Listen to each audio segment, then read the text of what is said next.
Well, ladies and gentlemen, like I said earlier, there's been a slight change to the programme. Our own panorama queen, Pauline, is about to come forward with Amir Ahmed. Amir is one of the co-founders of the anti-RSC protests in Birmingham outside Anton Park School in Smart Hill. Unfortunately, Shaquille was with David Gazelle, so we've got his trusted right hand man. So, Pauline and Amir.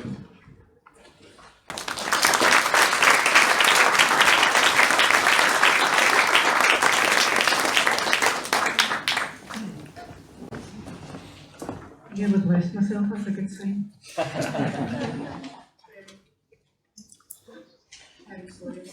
Before we ask any questions, which I will read, but I'll be open to you too.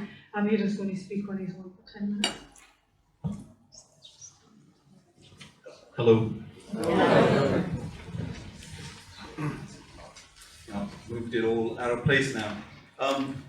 My name's Amir Ahmed, and I originate from south of England, but I moved to Birmingham in 2000, and I've been living there for the last 20 years. I have 7 children. My older children are adults now, 4 older children, and 3 of my younger children have basically grown up in Birmingham and gone to Birmingham schools. And earlier on this year, well, in fact, before Christmas, my youngest son's school sent us a notice saying that they're going to introduce a program called No Outsiders. And No Outsiders, it's a program that's been designed and created by Andrew Moffat, a gay teacher at Parkfield School in Birmingham, in our locality in Allenborough, Birmingham. He had, and at that time, I think before Christmas, sometime before Christmas, he was in the news about some award that he was about to receive as an evening equality teacher. So he attracted my attention then. And when this notice came through, also knew that he was a gay teacher as well. And the program was sort of associated with his sort of philosophy on education. And when the notice came through, I looked it up and I found looked up the No Outsiders program. I got the book. He's actually documented his program. So you've got lesson plans, and you've got his thinking and a bit of history on how he went about this program. And I got his book from Waterstones. It was £30, and I thought it was a little book, and I was tempted not to buy it. I was expecting a large book with some pictures and stuff in it. It was a primary school that it was designed for, this curriculum. But no, I thought, look, I've got to buy it, because I've got to be equipped with an understanding on what his material is about. Otherwise, I'm not going to be able to argue with the head teachers and the deputy heads. So I got the book, I read through it overnight, and then he talked a lot about the Equality Act. So I had a look at the Equality Act as well, Equality Act 2010. The Equality Act is principally about discrimination in the workplace. So I had a little bit of understanding on that as well. Before I went and started talking to my son's head teacher and deputy head. So the following morning I had a meeting with them, and they tried to persuade me to say that, look, this is Mr. Ahmed, this is just about equality, it's about love and families and different families, about diversity and difference. And I said, no, I've got the book here in front of me, and they hadn't even read Andrew Moffat's curriculum. What had happened was that they knew 5 other schools, and Birmingham City Council were pushing it. So they were going to adopt it in their school. Now this is an academy of about 6 schools. And I said, no, look, it's very much pro-homosexual teaching, this. And it seems it's Mr. Andrew Moffat's own philosophy. And you can't be teaching children in this community. It's a predominantly Muslim community, and it's a faith-based community, and you're teaching the children it's okay to be gay. And then they carried on with their sort of rapid fire voice about equality and about diversity and difference. And I said, okay, well look, if that's what, if you are going to implement this, I will let the parents know what the program's about. And then they asked me, how are you going to do that, Mr. Ahmed? So I would print a leaflet and I would hand it out at the school gate. Right? And they knew, because I had issues with them previously, about 4 years previously, and the deputy head knew that. Then after Christmas, they sent a notice saying that they were withdrawing the program and they were not going to implement it. So this is this January. Then in February, Parkfield School, which is a school just on the other side of my street, there's about 5 schools all in the same neighbourhood. There's a lot of little kids in our neighbourhood, and the mums there were 2 mums who had their children come home and tell them, "Oh, mum, one of Mariam's daughter came and she said, oh, mum, I can dress up as a boy." And Fatima's daughter came and said, told her, I think of some writing, that it's okay to be gay, or you can be Muslim and gay. And this was quite a shock. These are young mums, they're about 30, and they were quite shocked at what was being taught. It was something that wasn't discussed with them. They didn't even know that it was being taught in the school. So they then petitioned, and the school still wasn't listening. And Fatima then, well, before she went to the newspapers, she came to me and she asked me to support her, Fatima, Mariam, and a couple of other parents. As a sort of last resort, they went to the local paper, Birmingham Mail, and then gave them their story that this is what the children are being taught, and it's not acceptable. And it then became sort of a national story after that. And that's how I got involved in the protests. I mean, initially I was I wasn't sure how to address the issue, the moral difference that we have, in the sense that it's a sexuality that is not morally acceptable to us. What I found was that I decided that I was not going to enter into any debate about the rights and wrongs of homosexuality from a religious perspective. That this was about our children and what should be taught to our children. I think every parent in Britain has a right to decide what moral values are taught to their children. And it was just purely on that basis that I said, look, we have a concept, in Christianity you have the same, is one of the sinner and the sin. We do separate that. Maybe a lot of people sort of don't separate it actually, but there is the concept, and if you understand it properly, then you can separate the sin from the sinner. In that you might consider it sin, and it's not morally right for you in terms of your belief, but as far as the individual is concerned, you give them all the respect and dignity that you would give to any individual. So based on that, I said that I'm not, because if you enter into the religious debate of rights and wrongs of it, it's another debate, and you can have that by all means, but that doesn't really concern my children's education and our values. When I got and the point I made the point to Joanne Whittle, this is the BBC reporter, local Midlands BBC reporter, right on the first day of our protest, yeah, I think it was on first protest. I said, look, Joanne, Andrew Moffat has designed this program and he's implemented it in the school without any consultation. Parents don't know about it. And also what he hasn't done is he hasn't separated, he says this, he's teaching the Equality Act. He hasn't separated how you behave towards people and the moral side of this sexuality that he's referring to. He hasn't separated the two, so how is he going to teach Muslim children, or he's going to teach children from a faith background,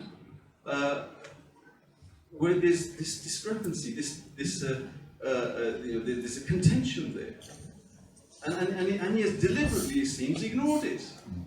But Joanne Whittle, I think, went over her head. She didn't know what I was talking about, and she didn't report on it. And instead, in fact, what with the news headlines, what we had was homophobic mums. What were the news headlines? Now, in fact, there was nothing homophobic that we have ever said.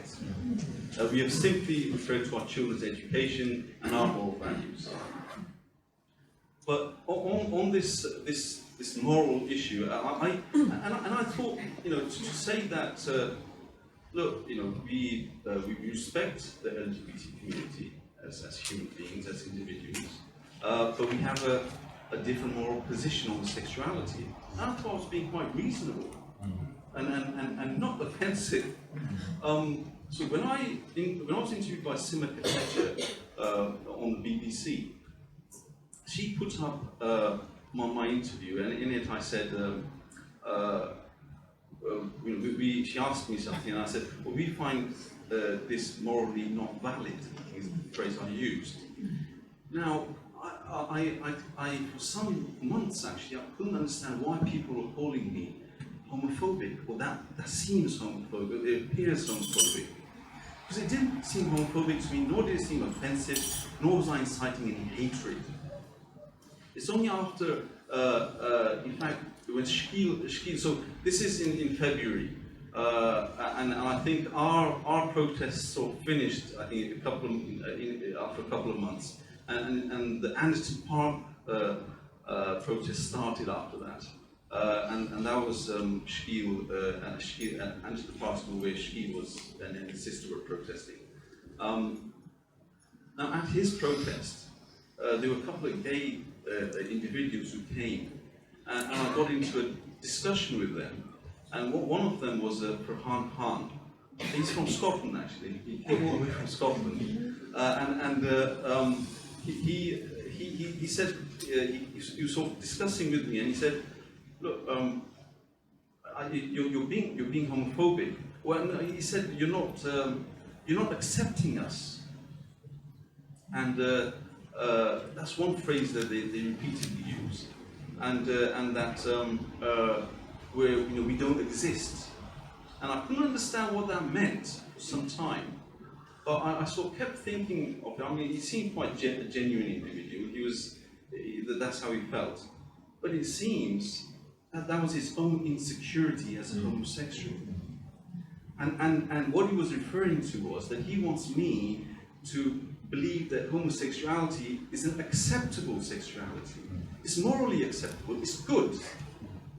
Not that he as a human being might be good, and that I should respect him, but his sexuality, that's just infringing on my freedom of belief. Right? And I assume that it originates from their lack of self-confidence in their own sexuality. So this phrase, I have been sort of hammered quite a lot for saying that we find this sexuality morally not valid. They've taken great offence to that.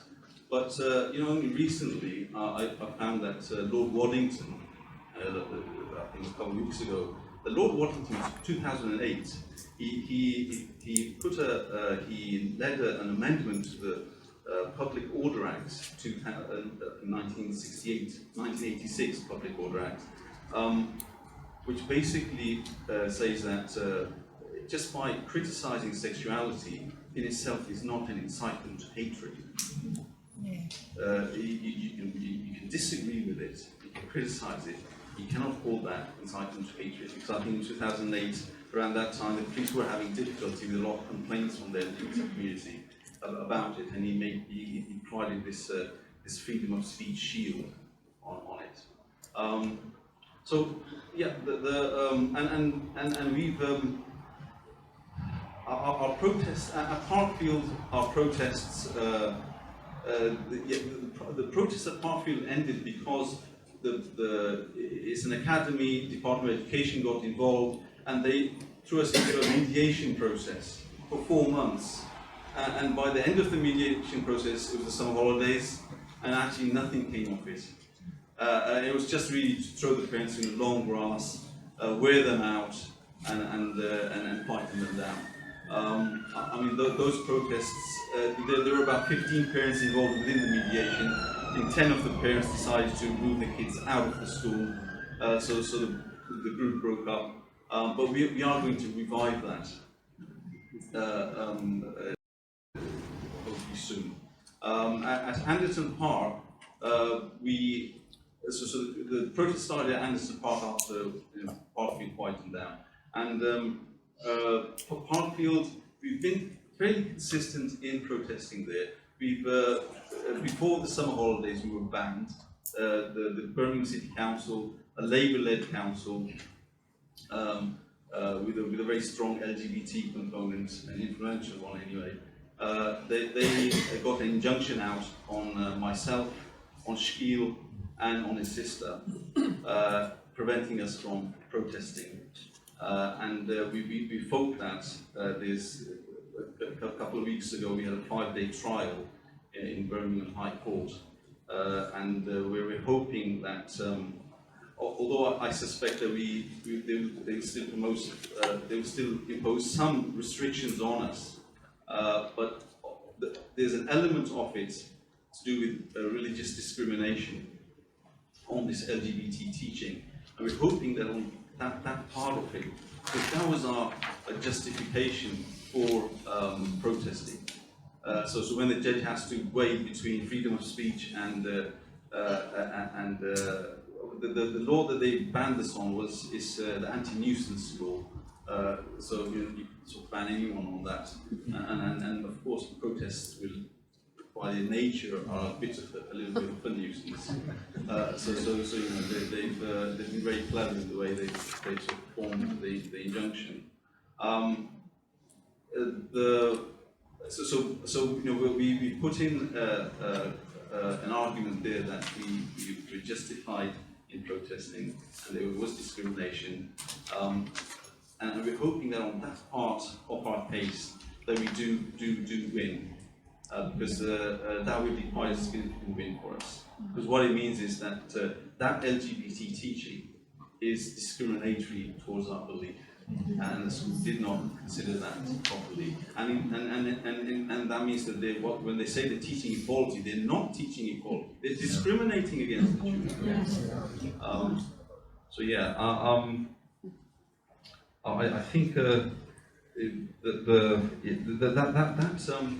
So yeah, I mean, what in terms of the future, I think Paul, I think the Scottish Family Party. I'm very impressed. In fact, it's a shame that we're not disorganised, because there's such a large community in Birmingham that would benefit from this sort of organisation, and I think going forward, that is what we need to do in Birmingham. What you're doing here. In fact, your my coming here is great encouragement to me, and I've asked Mr. Lucas to Richard to come down at some point as well to Birmingham and help us out as well, because we do need to be more organised. Although I have formed a Birmingham Parent Forum, I have had difficulty with that, we were trying to raise funds for our legal costs, which cost us £90,000. And the Humanist Society complained to GoFundMe, and they closed our fund page. So I'm quite wary of, and similarly on venues like, Richard was mentioning that you're cautious as to where you can hold meetings. We don't hold any meetings in any public buildings, any council buildings. So so it's only independent individuals, and even they have to have a bit of bottle to hold our meetings. So there's a lot of difficulty around it, but I think what's driven us is that we've got to get the truth out there, because this is an injustice, and I think Richard has got it exactly right, that although our campaign has been very much about LGBT teaching in schools, but actually it's the future of the family that is at stake, and it's that family unit that has been eroding over the last several decades, and it's that we've got to save, and that literally is saving society in a sense. So yeah, I think that's. We're going to give you a round of applause.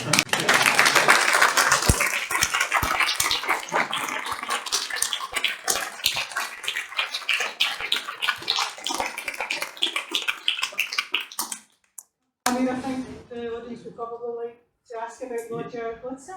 Oh, yes. Actually, Roger is been a bit of a casualty of our protests, because Roger was the only MP who supported us in the way he did. I think there was a half an hour debate in Parliament specifically on Anderson Park. And I think he was literally the only MP who supported us. And because he supported us, the LGBT components in Birmingham's Labour Party, they engineered a deselection of Roger Godson. And he's been an MP there for many years. For 27 years he's been an MP in that constituency. And last time he had 42,000 people voted for him out of a constituency of around 74,000. Now he's standing as an independent, because the Labour executive committee they had no selection process take place in the constituency, and they didn't allow him to be one of the candidates either. So I mean, he's been given he's been treated really badly by Labour, just because he spoke in favour of parents. Actually, Spiel, he would have been here today, but he wasn't able to come because he's heavily involved in campaigning for Roger. I think although Roger has a large vote base, but I think he still does need to do a fair bit of work, because the Labour system, they're quite powerful, and there's a lot of apathy as well within the voters. And if you're not able to sort of get them motivated, he may not be re-elected. But I think Roger he's quite a star actually, and I think he deserves our support. In fact, and Spiel called me yesterday. He said if you could get some pictures supporting him from Scotland, from yourselves, that would be great. Yes. Yeah. We definitely have to do that, because we might we have an opportunity to really support Roger. What Shaquille's asking for, and he told me he was going to try you, Amir, because me and photography don't go. And if we could band together and I don't know, do a thumbs up or something and send him that photograph. I have had an indication from Paul that he wanted to. There's something that I remember watching the Panorama programme. Yeah. And am I right in saying that there's 5 or 6 different set books for each year? Yeah. that this Andrew Moffat has written. So if they're at £30 a time, how much is he making in rounds? Yeah, I mean that's if all your schools are having to use that system. Well, I think the fact that the Parkfield parents, they really did work hard to try and get this teaching out of the school. At one point we had 600 parents protesting outside the school. There was on one day there were 600 children withdrawn out, 740 children from the school as a protest. There were petitions, over 300 parents signed petitions and letters. But it's an academy, and I think there were some financial elements to it, because this program, No Outsiders, has been, Parkfield was a model school for it. He did develop it here. He was already developing it in a previous school, and in fact the ideas of the program originate from queer theory, which was something developed at Sunderland University by a £500,000 funding project funded by government in 2006, between 2006 and 2008. And so Andrew Moffat has designed this, and he's been spending some years designing it. He's got copyrights over it, and it's been implemented in other schools in England as well. So there is probably a fair bit of money in it. And I think because it was this program that he was going to win some teacher award, which we then, during the protests, we actually lobbied that organisation, saying that he's been teaching this without any consultation, and the parents are not happy with it, and he didn't get the prize.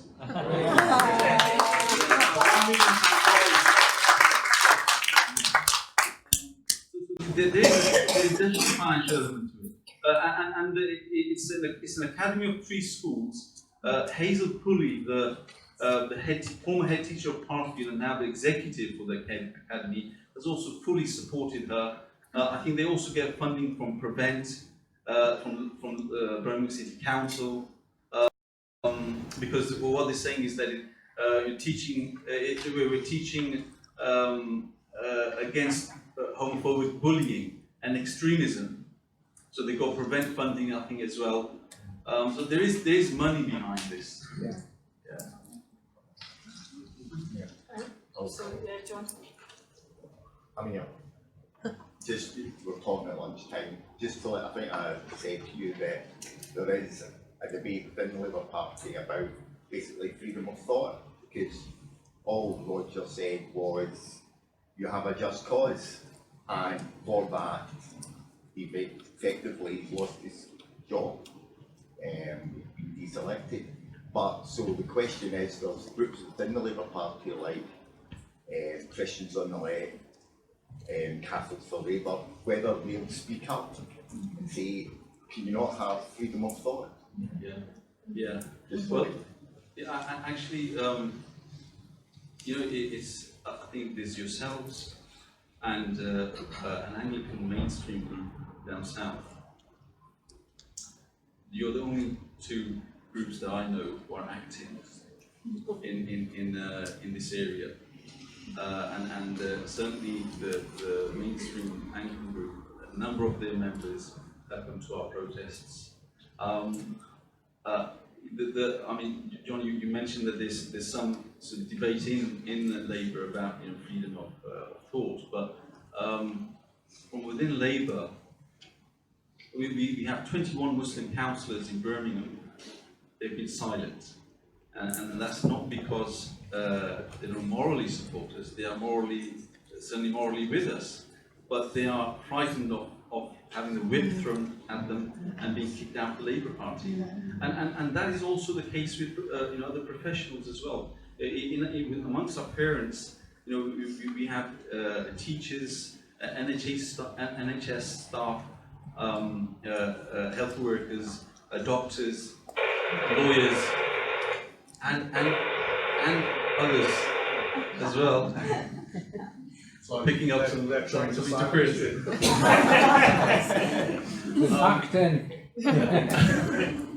And they're frightened of losing their jobs. I mean, there was a psychiatrist, Kate Godfrey Fawcett, who was going up and down England doing lectures on RSE, basically against the RSE program. And she had the Secular Society complaint against her, to her professional body, and they suspended her. We have a lawyer in our group, and I think she came on the news once, and her employer, who does some work for the education department, spoke to her. And although nothing came of it, but she then stopped facing the media. There was a nurse who again, she was a parent at the Parkfield school. She spoke out to the media, and the next day her boss said, "Look, be careful." So there is genuine. People are afraid of losing their jobs, and that is a genuine fear. When you have 23 Muslim councillors in the council, you have scale. You have a big enough group that your 23 councillors sort of stand together and say, "Well, sorry, none of us. You deselect us. You will find that you have a body of independent councillors replacing the Labour councillors. You scale. Why don't they just sort of stand up and do it?" You're right. You're absolutely right. People don't realise the power they have. I mean, people don't understand. They're quite apathetic, to be honest, about the politics and political system. They don't appreciate that they can influence the selection process of the councillors and their MPs within that constituency, and that's a very effective way for them to be able to raise the issue. If the councillor or the MP is afraid of being deselected by his own constituency, then they will certainly listen to them. But I think that there is a lot of apathy amongst the voters, and I think there's general apathy anyway, but because this is such an emotive issue for all parents, what the children are taught, how they will grow up and what morals that they will have, that I think this will motivate them to actually, if we can get it out to them, and this is why we need to be more organised, like Richard is. Keep referring to you, Richard. We can actually get this sort of appreciation to the voters and say, look, you've got to take more interest in the selection process of your councillor and of your MP, and have a say. Yeah. Have you thought about the European Convention of Human Rights? I mean, the first thing, if I'd been a parent and they tried this monkey business on me, I would just warn them that they were breaking the European Convention, and in particular, the right... Our barrister has used that. It's very not clear. just in court, to the teachers in the school. It conflicts with Article 9, freedom of conscience and religion. Yeah, actually that doesn't matter. It's because, you see, it's not an issue of... it's a political issue. I mean, if there were reasonable-minded people, with 600 people outside protesting, with 300 signature petitions, letters, and all of this, any reasonable school would say, look, let's listen to the parents. It's become a political issue, you see. And I mean, those laws it's very clear, in fact.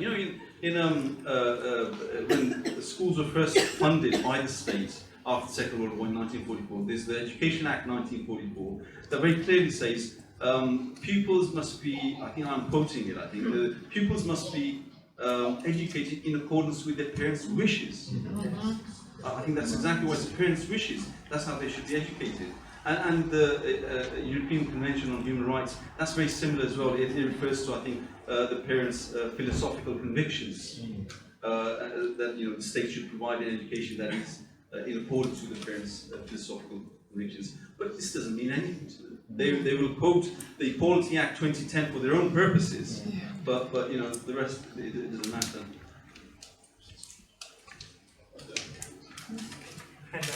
Yes. can I commend this booklet that's just come out called Equipped for Equality, and it's very thoroughly researched, and it tells you as parents, what your rights are and what the school can and can't do. So it's really helpful, and published by the Christian Institute. You can get copies from there.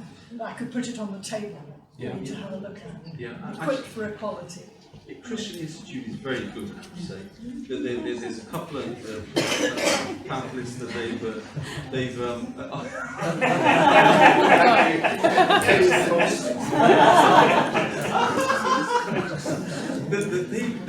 also got a pamphlet too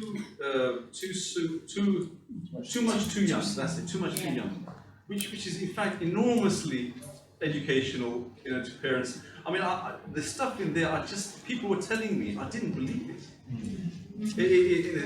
Recently, Warwickshire County Council, they were recommending a program, I think Sex Ed it was called, or a website, Sex Ed, that was promoting masturbation, well, effectively masturbation. They used, again, a different phrase, I don't know, pleasurable touching, I don't know what phrase they used. They didn't use masturbation, but it was masturbation. And Scheel came on, I think, RT News, arguing with Peter Tatchell, of all people. And Peter, he has a nice, blurb that he sort of says out at the beginning, all well-oiled phrases. I think once he had, got over that, Scheel says, it's masturbation. and he got so annoyed, he said, shut up. And then he was accusing him, Scheel, of being impolite. So Warwick County Council were promoting a program that was effectively teaching children masturbation. And I think they've now withdrawn it because the members of, I think it got on social media, and it was a program also called All About Me. That's another program, just like No Outsiders, All About Me, Celebrate and Educate and Celebrate. These are all the same sort of ilk, these programs. And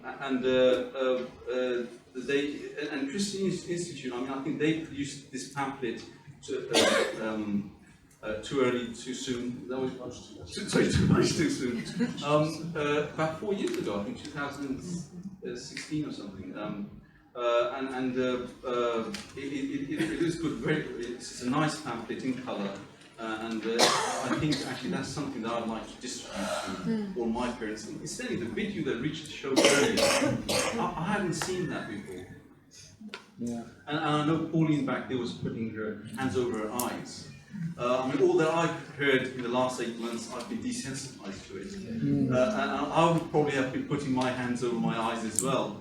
And I can tell you, if parents in Allenrock, where Parkfield School is, if they saw that video and the Christian Institute pamphlet, I think they would be completely outraged. Parents just don't know what is being taught and what is being pushed.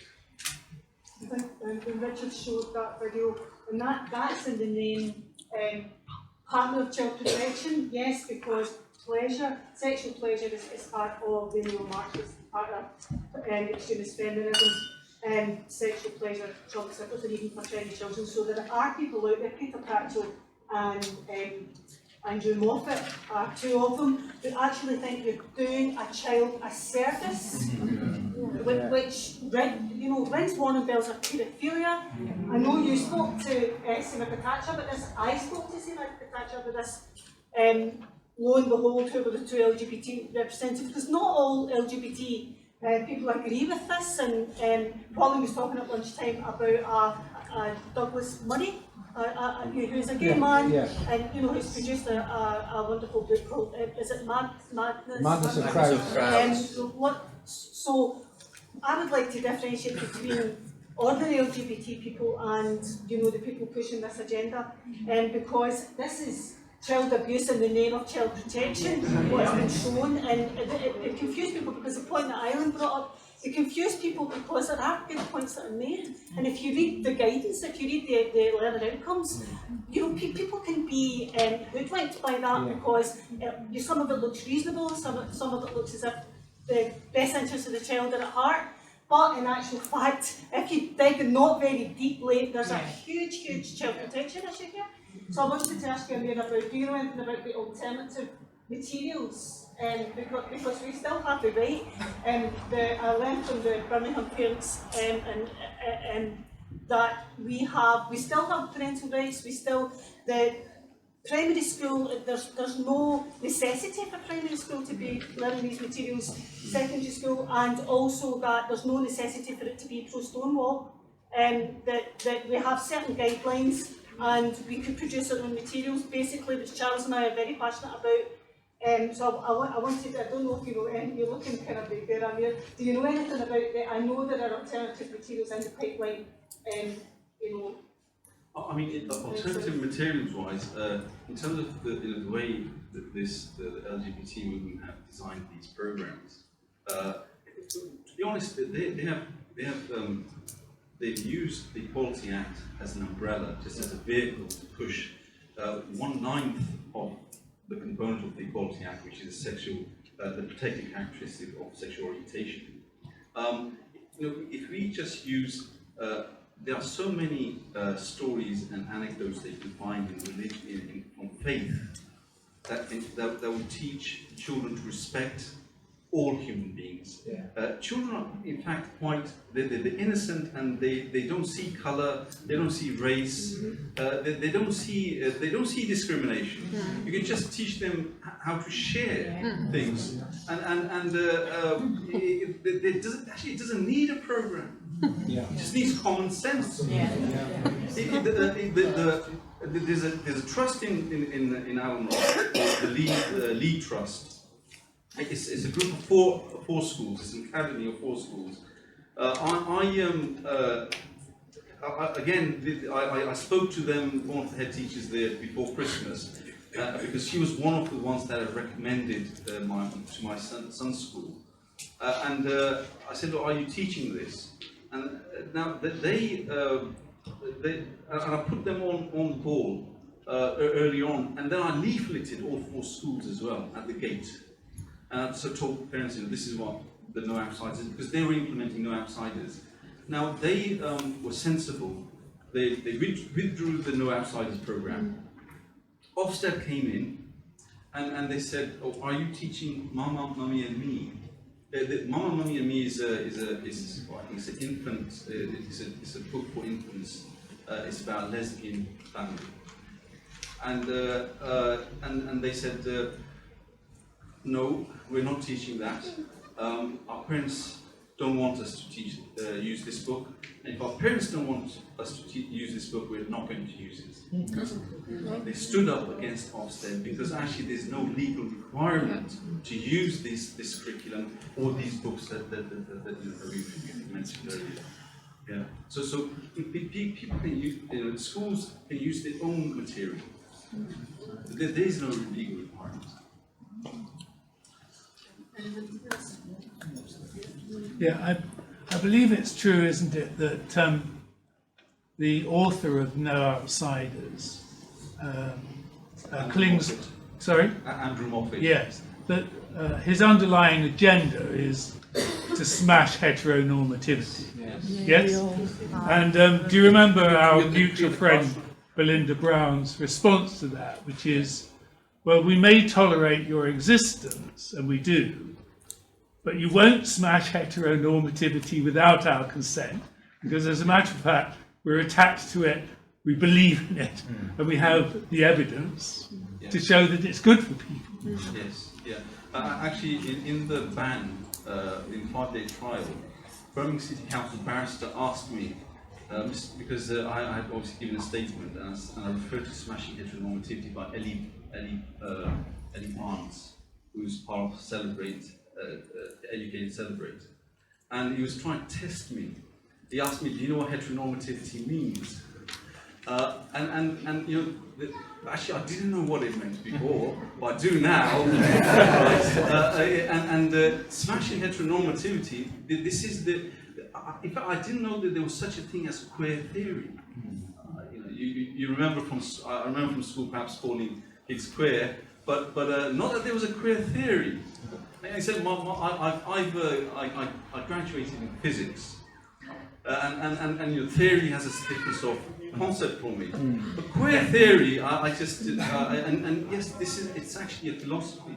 It is a theory, and the Sunderland University program, and it was the Sunderland University program that was funded by the government, the Social Economic Research Council, to the tune of £500,000.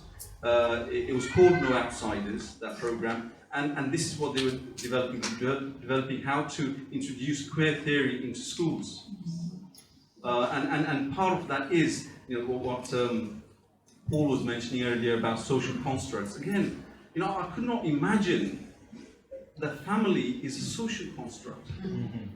It's only in the past 8 months, in fact, I think the world is changing for me. It's a completely different way of thinking, and this is completely alien to the families, to the parents in my community. But yeah, so smashing heteronormativity, social constructivism, queer theory, they're all part of the same thing, cultural Marxism. Yeah. Thank you, Amir. Thank you very much.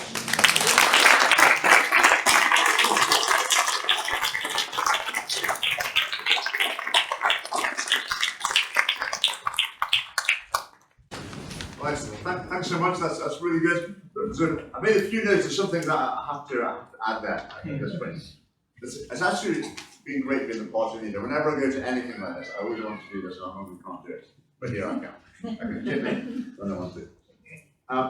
It's about misleading parents. Just put that in the Scottish context. In the Scottish sex education resources, there's normally a bottom line out of the lesson plan, and it says, this is what you tell parents that it's about. So the line you send to parents will be, we're teaching about positive sexual relationships. They look at the content of the lesson, and I wouldn't even want to mention the things that are being taught. They deliberately mislead parents about what's in it. You talk about the counsellors, and some MPs rather, not standing up, sorry, I'm so used to talking about MSPs not standing up, I said that by mistake. So about the politicians not standing up for what they believe. I think what happens is there's like two roads you can go down. If you go into politics and find yourself as a councillor, find yourself an MP or whatever, there'll come the time when you have to make a decision. I'm going to stand up for what I believe in, I'm going to keep my head down, go for the easy life, have my political career going well. You know, what are you going to do? You make the decision. You make the decision even when you apply to be a candidate. You think, oh, I'm going to delete these things off the internet. I don't want to know that I think that. I'm going to keep my views under wraps. And if you make that decision, that becomes habit. And people have the expectation that you can wheedle your way in, get to the top, and then you can suddenly exert your influence. It never happens. It doesn't happen. Because those people are in the habit of compromise. It saps their moral energy, and by the time they're in the position of needing to speak out, it's gone. And they can't do it. Well, so I think that's one side. The other side, if you make the decision, right, I'm going to say what I believe, and whatever happens, that's what I'm going to do, I'm going to keep doing that, then I think that is self-reinforcing as well. And what we've got to do is we've got to have people of that mindset who are just, I'm going to speak what I believe, I'm going to speak the truth, no matter what the consequences are. If you haven't got people like that, these things are not going to be spoken where the decisions are made, which is in the political arena. You said about Andrew Moffat's plan, sort of being his idea. I mean, the situation is worse in Scotland, it's the government's idea in Scotland. But the government has introduced a measure to have that LGBT content in every single academic subject. To be a head teacher in Scotland, you have to say that part of your mission is to change people's attitudes towards sexuality. And you assume which direction they think people's attitudes are changing. So it's absolutely a government policy here. Talking about the MP, Labour deselecting the MP. The always thing that I come back to there is ultimately it's not Labour who chooses the MPs. That's what we've got to remember, isn't it? That's what we keep having to remind people. I find a lot of people we get very worked up about these issues. They'll campaign and campaign and campaign. But then they take a month off when it's election time. Vote for whoever. And then after you spend another 4 years complaining about how bad it is and trying to vote for this and write it down and be whatever. But we're in a democracy, and that's, as Amir was saying, that's the great hope. So I really hope that MP is re-elected as an independent. Wouldn't that be absolutely fantastic? It would send the message. So brilliant if that can happen. What we've got in Birmingham as well is slightly different. You've got a concentration of people with similar values. It's quite hard to put that together in Scotland. We have probably got as many people, if not more, who are concerned about what's going on in schools, but we can't gather them together at one school gate. Yeah. That's the challenge. So over the next year, we had one gathering outside the Scottish Parliament. That was really good. We're going to try and have gatherings so that people are aware of this, because that tends to be the way the media work. You know, if there's people standing with placards, whatever, then that's where they'll be. That's what we reported. That makes the issue go up the agenda. So we'll be trying to do that. The other thing I would say, the last time I was in Birmingham, or one time I was in Birmingham recently, it was to go to a mosque, and it was to debate with a Muslim. You know Shabir Ali? Are you familiar with him? Yeah, you can do that. Sorry? You can do that. So I went to debate, like Christian versus Muslim debate, and it was great, and we went out for a meal afterwards, and I had a very interesting chat with a lot of them. So I think it's really interesting. The family party, we cross so many divisions that people think are really fundamental divisions in society. We've got religious people, we've got atheists, we've got Protestants, Catholics, Muslims, Christians, Unionists, Nationalists, Brexiteers, Remainers, all the traditional things people think are divisions. We cross over them. But there's this huge body of the population that's realizing there's something wrong in the direction society is going in. And when they hear that articulated, they think, yeah, this is the thing that unites us. That's the vision very much of the Scottish Family Party. So it's been fantastic to hear your account of the work down there, and really encourage you to persevere with this. I look forward to keeping in touch, working together. Thank you.